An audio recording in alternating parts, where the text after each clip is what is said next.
తాజా అంశాన్ని చూస్తున్నాం. రాష్ట్ర వ్యాప్తంగా సర్పంచ్ల రిజర్వేషన్లు ఖరారయ్యాయి.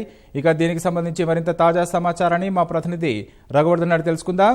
రఘువర్ధన్, చెప్పండి, సర్పంచ్ల రిజర్వేషన్లకు సంబంధించి పూర్తి వివరాలేంటి?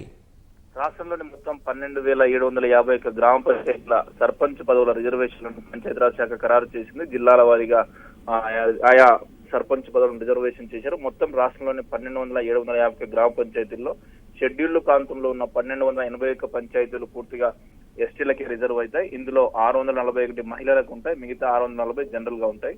అటు 100% ఎస్టీ జనాభా ఉన్న 1177 పంచాయతీలు కూడా ఎస్టీలకి రిజర్వ్ అయ్యాయి. ఇందులో మహిళలకు 589 పంచాయతీలు, జనరల్ గా మరో 588 పంచాయతీలు ఉంటాయి. అంటే ఈ 100% ఎస్టీ జనాభా ఉన్న షెడ్యూల్డ్ ఏరియా పంచాయతీలు మినహాయిస్తే మిగతా 10,293 పంచాయతీలను జనాభా ప్రాతిపదికన ఎస్సీ ఎస్టీలకు కేటాయించారు. అందులో ఎస్టీలకు 688 పంచాయతీలకి, అందులో మహిళలకు 344, మరో 344 ఎస్టీ జనరల్ కోటాలో ఉంటాయి. ఎస్సీలకు 2,103 సర్పంచ్ పదవులు రిజర్వేషన్ చేశారు.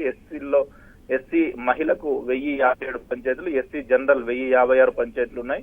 ఇక బీసీలకు 2,345 సర్పంచ్ స్థానాలు రిజర్వేషన్ అయ్యాయి. ఇందులో బీసీ మహిళలకు 1,173 పంచాయతీలు కాగా బీసీ జనరల్ 1,172 ఉంటాయి. మొత్తంగా జనరల్ కోటాలో అంటే సగం పంచాయతీలు 5,147 పంచాయతీల సర్పంచ్ పదవులు జనరల్ కూడా. ఈ జనరల్ మహిళకు 2,574 స్థానాలు రిజర్వ్ చేశారు. మిగతా జనరల్ గా ఉంటాయి, అంటే 2,573 పంచాయతీలు ఉంటాయి. మొత్తం నాన్ షెడ్యూల్డ్ ప్రాంతంలో ఉన్న 10,293 పంచాయతీల్లో 5,148 పంచాయతీలు మహిళలకు రిజర్వ్ అయ్యాయి. మిగతా 5,145 పంచాయతీలు జనరల్ గా ఉంటాయి.